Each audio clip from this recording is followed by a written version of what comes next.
Medha and Avinash. Welcome to INS. It is an absolute pleasure to have you with us on board today. And firstly, I saw the trailer on the way. It looks amazing. मतलब बहुत time बाद ना ऐसा थोड़ा light hearted कुछ आया है. Heavy इतना चल रहा है पिछले इतने दिनों में.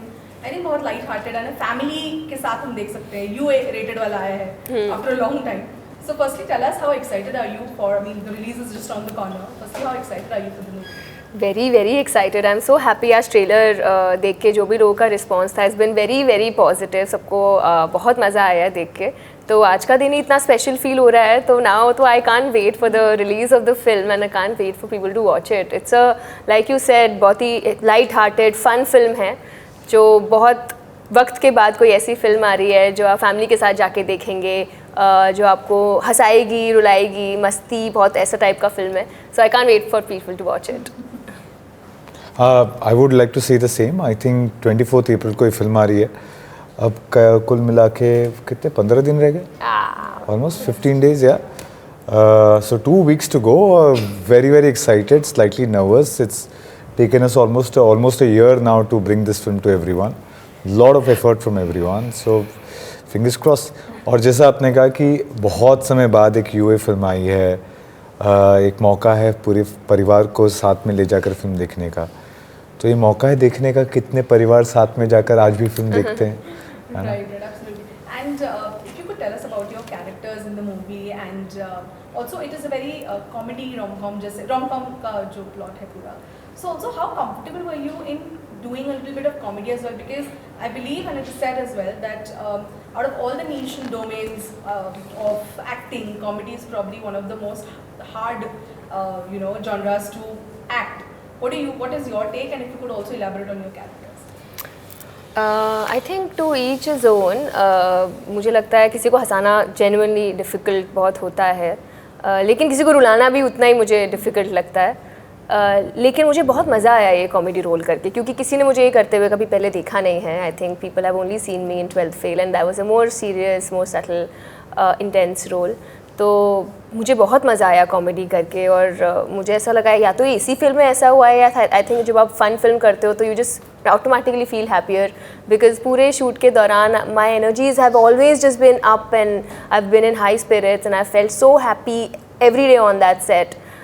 तो मुझे तो लग रहा है कि कॉमेडी करके बहुत मज़ा आया है. And in terms of my character, I would say, I keep saying that she is a very चटपटी girl. She is very flavourful. इसमें शी इज़ तू तड़ाक also, then she is very sensitive and warm at heart also. उसको बहुत शिद्दत से प्यार करना भी आता है, देना भी आता है, but at the same time she knows how to take a stand for herself. तो she is a very complete woman, जिससे सारी आजकल की लड़कियाँ ज़रूर रिलेट करेंगी, और होपफुली सारे लड़कों को इनसे प्यार होगा. तो मुझे तो ये कैरेक्टर बहुत ही रिलेटेबल लगा है अपने से, और in general the girls that I know. तो हाँ, एक्चुअली मुझे भी कॉमेडी करने में मज़ा, तो I think if you ask me ज़्यादा मज़ा किस में आता है, I would say comedy. There is no two thoughts on it, because करते वक्त भी आप लाइट रहते हैं, जो पूरा माहौल होता है सेट पर वो भी सब मज़े में होते हैं. Doesn't feel like you are working, it's not that stressful, so it doesn't feel कि आपने बहुत मेहनत की है, जबकि की है, और साथ में रिवॉर्ड भी मिल ही रहा होता है, पैसे भी मिल ही रहे होते हैं आपको काम करने के, है ना. साथ में मुझे ऐसा लगता है कि लोगों को भी शायद फ़न, कॉमेडी, ये सारी चीज़ें ज़्यादा पसंद है. तो हर तरीके से ये करना ज़्यादा फ़ायदेमंद है, ऐसा तो ज़रूर मुझे लगता है एज एन आर्टिस्ट. ये कहना कि शायद कॉमेडी ज़्यादा मुश्किल है या ड्रामा ज़्यादा मुश्किल है, ये पता नहीं क्यों एक्टर्स से अपने में ही ये डिवीज़न लाते हैं. मुझे नहीं लगता कि एक ज़्यादा आसान है या मुश्किल है. अगर कोई कहे कि कॉमेडी ज़्यादा मुश्किल है, तो मैं मजाक में कहता हूँ यार आजकल तो हर दूसरी तीसरी रील हंसा देती है लोगों को. तो अगर इतना मुश्किल है तो हर दूसरी रील कैसे हंसा दे रही है सबको. हर 5 दिन बाद एक नया स्टैंड अप कॉमेडियन आ रहा है. So how is this happening if it was so difficult for people to laugh. I don't see many dramas happening like that which make an impact to you that can create it. So मुझे लगता है कि ये किस नज़रिए से कहा जा रहा है वो ज़्यादा इम्पॉर्टेंट है. मुझे नहीं पता क्या कारण हो सकती है. मुझे ऐसा लगता है मेरे लिए दोनों इक्वली आसान या इक्वली डिफ़िकल्ट है, लेकिन करने में मज़ा ज़्यादा कॉमेडी आता है. Comedy. Yeah. Okay. So in the trailer में एक line है when Lily Dubé says that थोड़े सालों बाद आपकी age और आपकी bra size will be the same, right? Yeah. So I wanted to know that even when we in today's modern era, right, when we talk about marriage, it is very synonymous to age. कि अगर आपकी इस age bracket में आप हो तो आपकी शादी नहीं हुई है, तो इसके एज ब्रैकेट में हो तो आप you not become a mother. That is still a conversation however we have progressed in life और personally professionally. So what is your take on this entire thing कि इस उम्र में ये शादी होनी ही चाहिए जो कॉन्सेप्ट है? What is your take? मेरे हिसाब से शादी तब होनी चाहिए या करनी चाहिए जब आप मेंटली रेडी हैं या आपको सही इंसान मिल गया है. सही गलत इंसान के साथ आप 21 साल में शादी कर लें, क्या ज़िंदगी आपकी रहेगी. एज अपोज टू अगर आप लेटर करें but you are married to a person that you want, और at least who's the right guy और the right woman for you. The ultimate goal of getting married is to lead a better life from here on, whatever we have, whoever we are, or the life that we're leading as an individual with a partner, it just becomes better in different ways. So what's more important, I think the more importance should be given to finding the right person, not necessarily the age. I think आपको जिस as में सही इंसान मिल जाए, सही प्यार मिल जाए और आपको लगे हाँ मैं खुश रहूँगी या रहूँगा, वो सही टाइम है. और आई थिंक आजकल लोग इतने कॉन्फिडेंट हैं, इतने स्ट्रॉन्ग हैं कि अगर फैमिली प्रेशर भी देती है तो समझा देते हैं कि सही डिसीजन लेना ज़्यादा ज़रूरी है as opposed to falling prey to अभी कर लो, जल्दी कर लो, अब क्या होगा वो क्या होगा. मतलब ऐसे if I talk to you about on a personal level, घर से ऐसे कभी कोई प्रेशर आता है? नहीं, मेरे पापा का ऐसा कोई खास प्रेशर नहीं है. मेरे पापा ये जनरली बोलते हैं कि सही इंसान मिल जाए तो कर लेना, गलत से मत करना, is what he says. He is very afraid of क्या होगा मेरी बेटी का अगर किसी गलत से शादी हो गई. तो उनको उस चीज़ का ज़्यादा कंसर्न है एज अपोज टू कि अरे शादी हुई या नहीं हुई, कि सोसाइटी ये सब उनको है कि ये खुश रहे. सो उनके लिए है शादी करो लेकिन सही इंसान मिल जाए तब. तो अभी थोड़ा मुझे पे इतना थैंकफुली नहीं है प्रेशर. मुझे लगता है कि प्रेजेंट सिचुएशन में जिस तरह से हमारी सोसाइटी इवॉल्व हो रही है, शादी की ज़रूरत तब है when you desire to start a family. If you don't necessarily desire to have a family, then as an institute शादी करना बहुत ज़रूरी नहीं है. You can have a life partner and you don't need that stamp of being married. And if you want to have a family, then age will always be a matter of concern. And hence people when they say age, this is what they're trying to say. That अगर इस उम्र में कर लें तो इसमें बगावत होने की कोई बात ही नहीं लगती मुझे. बहुत नेचुरल नॉर्मल बात कही जाती है. उसको अब जिनको नहीं पसंद आता वो हम उसको अलग तरीके से देख लेते हैं.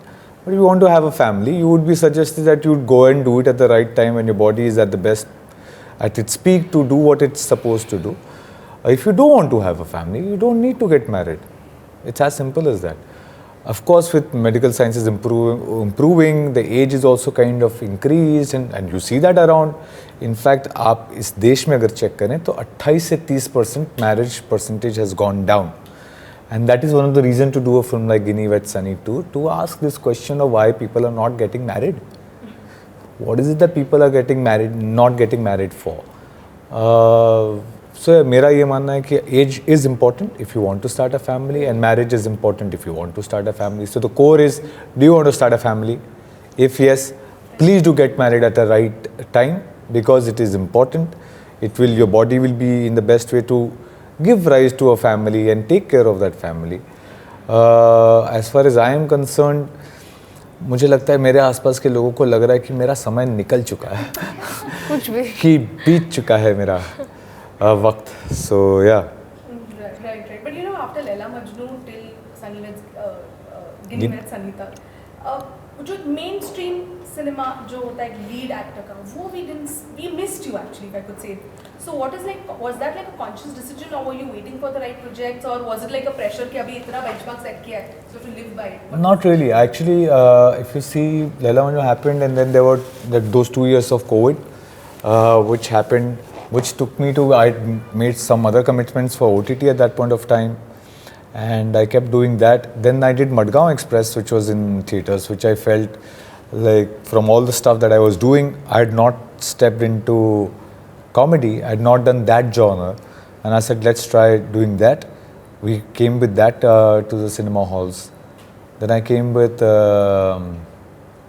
Romeo to the cinema halls, which is again a variety. So मेरे साथ ये ज़रूर है कि आप मुझे सिर्फ डिज़ायरेबल पार्ट्स में नहीं देखेंगी, कि सिर्फ अच्छा लवर बॉय मैं चाहता हूँ, और मैं उम्मीद करता हूँ कि मेरी ऑडियंस थोड़ा और उम्मीद करें मुझसे और दूसरे एक्टर्स से भी कि हम कुछ और बेहतर सिनेमा कर सकें और बेहतर काम कर सकते हैं, सिर्फ वही काम ना करते रहें जो हम करते आए. So lover boy and hopefully back very soon again with lover boy, and then kill some people again, save some people. This is what we need to do. Right. Mera, this question is for you.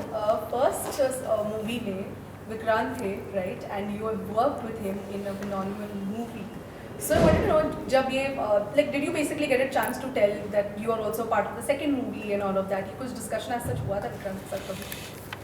Discussion तो as such कुछ नहीं हुआ था, but he is aware of course that I am doing this film and he is very happy. I am guessing he is gonna watch the trailer and then maybe I will speak to him, but it's always special to know that okay Vikrant is also part of the first part of this film, and of course he'll always be very special to me because he's my first co-actor also in a film as special as 12th Fail. Absolutely. So yeah. And you know, इसी first movie की जो बात करें तो उसमें यामी गौतम की रही जी. Currently जो अभी देख रहे हैं, हाँ. Yami Gautam is the new trending word on social media. हाँ. So do you kind of feel that pressure कि अरे मतलब कहीं कंपैरिजन ना स्ट्राइक हो या कभी ऐसे ना हो, सेंस ऐसा कुछ नहीं. I love Yami Gautam and Aditya Dhar. They're quite aware of how much I love those people. I think Yami has always been a great actor. अभी वो होता है ना कि एक वक्त के बाद आपको वो इज़्ज़त उस तरह की मिलने लगती है, वो आपका वक्त नहीं था, बट ऐसा नहीं कि वो इट्स लाइक दैट. तो प्रेशर के हुए I am always inspired by people जिन्होंने बहुत अच्छा काम किया है मुझसे पहले या मेरे बाद या मेरे साथ. तो वो कभी कंपैरिजन मैंने किया नहीं, और कोई और करता है तो उससे मुझे कोई फ़र्क पड़ता नहीं. Right. You know, when we talk about 12th Fail, the kind of the character that you've portrayed, right? It sets benchmark for not just you, for others as well in acting. Thank you. In the world of acting. So I wanted to know that when you now select projects, does that pressure kind of is it like consciously there कि यार ये set किया है तो now I have to select projects also on that level, or are you open to experimenting? What goes on your mind when you select, especially that's like a genre shift from that movie to this movie? Yeah. So what consciously goes on in your mind? कुछ I would say कि कुछ महीनों 12th fail के जो it blew up, थोड़ा तो 1-2 महीने मैंने एक अलग तरीके का प्रेशर लेने लगी थी मैं कि अरे अब कैसे बहुत सोच समझ के करना पड़ेगा. फिर देन आई रियलाइज इतना क्या मेरे सोचने समझने से नहीं चलेगी या नहीं चलेगी कोई फिल्म. तो मैं बहुत इंस्टिंक्टिवली देखती हूँ कि अगर मेरे पास 5 स्क्रिप्ट्स आई हैं, उनमें से कौन सी फिल्म की स्क्रिप्ट है जो पढ़ के मेरे को दिल से आ रहा है कि यार ये आई वॉन्ट दिस, तो मैं उसी पे जाती हूँ. और बाकी भगवान भरोसे चल रहा है मेरा तो सब. तो मैं यही सोचती हूँ अगर ये करी है तो इसका कुछ अच्छा ही हो जाएगा, क्योंकि क्यों ही बुरा होगा. तो बस उसी पे मेरा चल रहा है, तो मैं इतना प्रेशर नहीं लेती हूँ honestly. But I think that's the best way to do Yeah. When this question is for you. Okay, so last question. I spoke to her. Last question. Before they really, yeah. So this is a very offbeat question. If you are comfortable, we'll answer. We'll take it forward. So फिलहाल ना women's reservation पे बात हुई है. I mean it's a historical moment in the history of India, right? So I wanted to know as a woman, ये जो 33% अभी अमल हो रहा है, अपना execute हो रहा है. So what is, but as a woman, how do you feel about it? And you as well as a man, how what, as an Indian, how do you feel about it? मुझे लगता है ये बहुत ही progressive decision है जो हमारे देश को बहुत फ़ायदा करेगा, क्योंकि I think women and men, they have to hold hands and work together everywhere, in personal life, professional life, running the country. क्योंकि जो women हैं वो जिस sensitivity से आती हैं, उनका दुनिया देखने का तरीका ही बहुत अलग होता है. That it's like you know it's yin and yang. आदमी जिस तरह से सोचते हैं वो हमको उतना ही ज़रूरी है जितना औरत जिस तरह से सोचती है. तो अगर औरत का पर्सपेक्टिव मिलेगा डिसीजन मेकिंग में इस कंट्री के लिए तो उद्धार ही होगा पूरे देश का. तो आई एम वेरी हैप्पी कि ये डिसीजन लिया गया. I mean, I agree to every bit that she's saying. I think if I just have to add something, this is not the. I think this for me is one of the steps of women empowerment, and we should not stop here. It should in fact head from here to building the infrastructure to empower women. And I hope now that we have taken this step, because I'm of a belief that reservation is not a solution for anything. It is a step towards that, and it's a good step to take, but it needs a lot more work.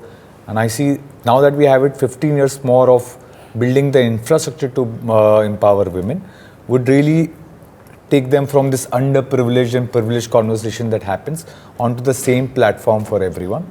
That's the hope of reservation.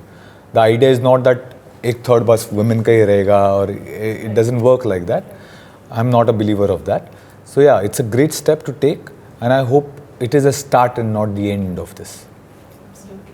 Thank you you. so much Thank for you. your time and Thank you so much.